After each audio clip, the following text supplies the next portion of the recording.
ओम भूर्भुवस्वः तत्सवितुर्वरेण्यं भर्गो देवस्य धीमहि धियो न प्रचोदयात्। ओम नमः शिवाय नमः शिवाय नमः शिवाय नमः शिवाय नमः शिवाय नमः शिवाय नमः शिवाय।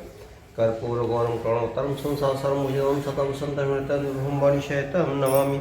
गुरुर्ब्रह्मा गुरुर्विष्णु गुरुदेव महेश्वर गुरु साक्षात् परब्रह्म तस्मै श्री गुरुवे नमः। नमस्कार मित्रों, अभी हम कथा चल रही है भगवान शिव का विवाह चल रहा है। और भगवान शिव ने पार्वती जी का पाण ग्रहण किया और उस समय काफ़ी दान दहेज दे करके हेममान ने भगवान शंकर की याचना की और मैना ने भी याचना की। तो दोहा नंबर 101 है।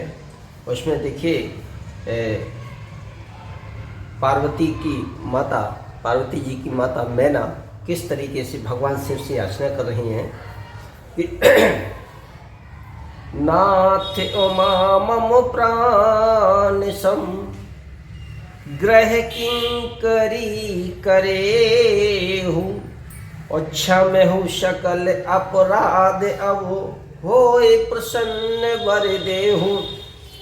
हे नाथ, यह उमा मुझे प्राणों के समान प्यारी है, आप इसे अपने घर की टहलती बनाइएगा, टहलनी, और इसके अब अपराधों को क्षमा करते रहिएगा। अब प्रसन्न होकर मुझे यही वर दीजिए। मैना रानी ने भगवान शिव से कहा कि ये हमारी कन्या पार्वती मुझे प्राणों से भी अधिक प्यारी है, अब आप अपने घर की दासी या जो कुछ भी बनाइए, लेकिन इसके जो अपराध हो उन्हें क्षमा करते रहिएगा। अब बहुविधि संभो सासु समुझाई गवनी भवने चरण सिरुनाई। और जननी उमा बोलित बुलीनी लय उछंग सुंदर सिख दीनी। शिव जी ने बहुत तरह से अपनी सास को समझाया, तब वे शिव जी के चरणों में सिर नवाकर घर गईं। फिर माता ने पार्वती को बुला लिया और गोद में बैठाकर यह सुंदर सीख दी। अभी तो भगवान कृष्ण से क्षमा याचना मांग रही थी, किसी तरीके से भगवान ने उन्हें समझाया।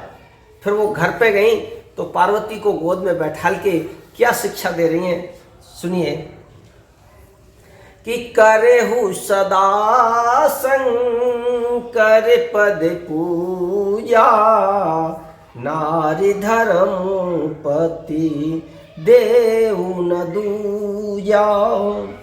बचन कहत भरे लोचन बारी बहुर लाई और लीन है कुमारी। पार्वती को समझा रही है मैना कि हे पार्वती, तू सदा शिव जी के चरण की पूजा करना, नारियों का यही धर्म है, उनके लिए पति ही देवता है और कोई देवता नहीं है। इस प्रकार की बातें कहते कहते उनकी आंखों में आंसू भर आए और उन्होंने कन्या को छाती से चिपका लिया। और कथ विधि सृजी नारे जग माही पराधीन सपने हूँ सुख नाही।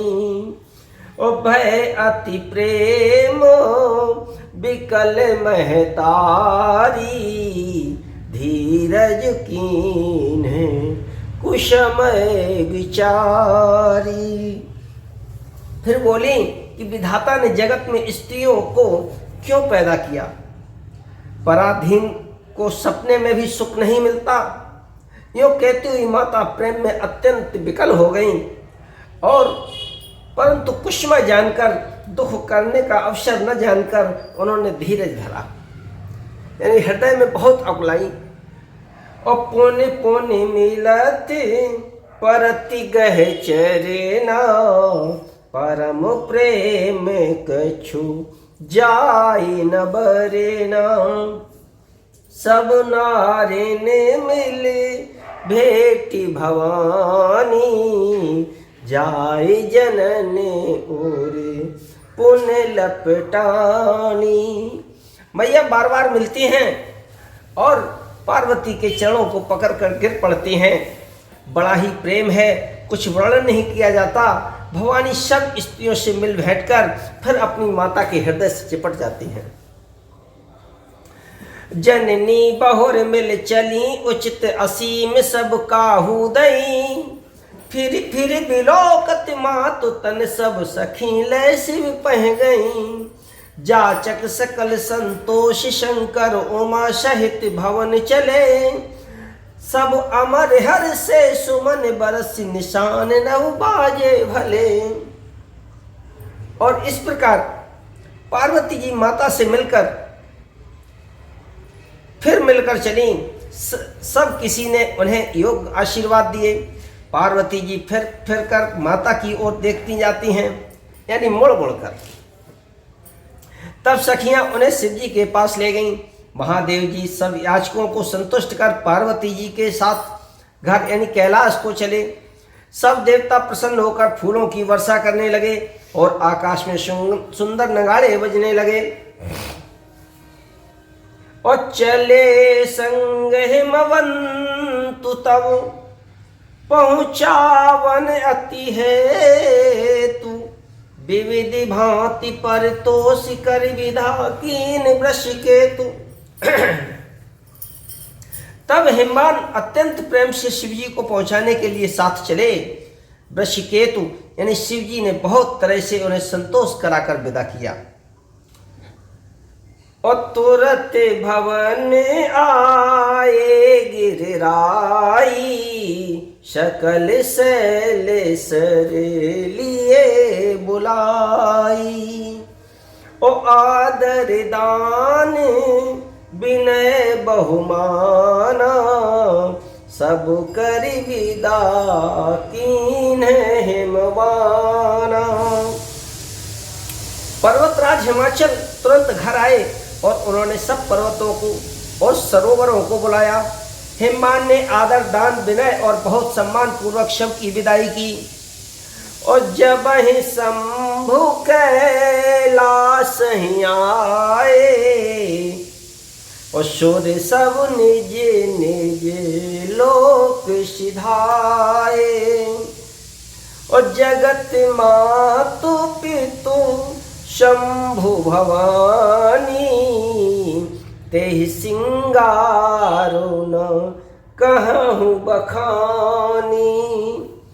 जब शिवजी कैलाश पर्वत पर पहुंचे तब सब देवता अपने अपने लोकों को चले गए। तुलसीदास जी कहते हैं कि पार्वती जी और शिव जी जगत के माता पिता हैं, इसलिए मैं उनके श्रृंगार का वर्णन नहीं करता।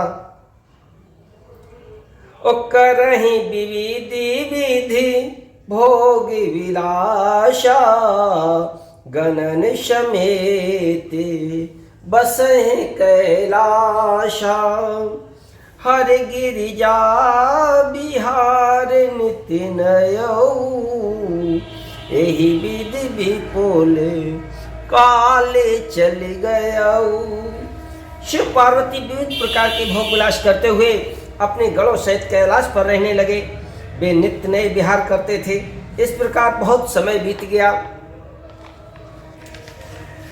और तब जन्मेऊ खोटे वदन कुमारा, तारकु असुर समर जेहि मारा। आगम निगम प्रसिद्ध पुराना, सन्मुख जन्म सकल जग जाना। तब 6 मुख वाले पुत्र यानी स्वामी कार्तिक का जन्म हुआ, जिन्होंने बड़े होने पर युद्ध में तारकासुर को मारा। वेद शास्त्र और पुराणों में स्वामी कार्तिक के जन्म की कथा प्रसिद्ध है और सारा जगत उसे जानता है कि जग जान सन्मुख जन्म कर्म प्रताप पुरुषार्थ महा। कही है तुम्हें ब्रश के तु सुत कर चरित संक्षेप कहा। यह उमा शंभु विबाहु जे नर नारी कहें जे गावहीं। कल्याण काज विवाह मंगल सर्वदा सुख पावहीं। अब तुलसीदास जी ने लिखा है कि स्वामी कार्तिक के जन्म कर्म प्रताप और महान पुरुषार्थ को सारा जगत जानता है, इसलिए मैंने बृहस्पति अर्थात शिव जी के पुत्र का चरित्र संक्षेप में ही कहा है। शिव पार्वती के विवाह की इस कथा को जो स्त्री पुरुष कहेंगे, गाएंगे या सुनेंगे, वे कल्याण के कार्यों और विवाहादि मंगलों का सदा सुख पावेंगे। चरित सिंधु गिरिजा रमन वेद न पावहीं पारु। बरने तुलसीदास तुम अतिमति मंद गंवारु। श्यावर रामचंद्र की जय, पवन शत हनुमान की जय। कथा विसर्जन होते सुनो वीर हनुमान, राम लखन सीता जानकी सदा करो कल्याण। अब हम अपनी वाणी को यहीं विराम देते हैं और इस प्रकार भगवान शिव विवाह संपूर्ण हुआ और किस तरीके से कार्तिक का जन्म हुआ और किस कारण हुआ तारक राक्षस को मारने के लिए, ये सारी कथा अभी आपने सुनी। और आगे क्या होता है रामचरितमानस में, ये कथा जानने के लिए हम अगला एपिसोड सुनेंगे और हम आपको सुनाएंगे और आपसे यही विनम्र निवेदन करेंगे कि इस कथा को फैलाइए फैलाइए फैलाइए। जय श्री राम।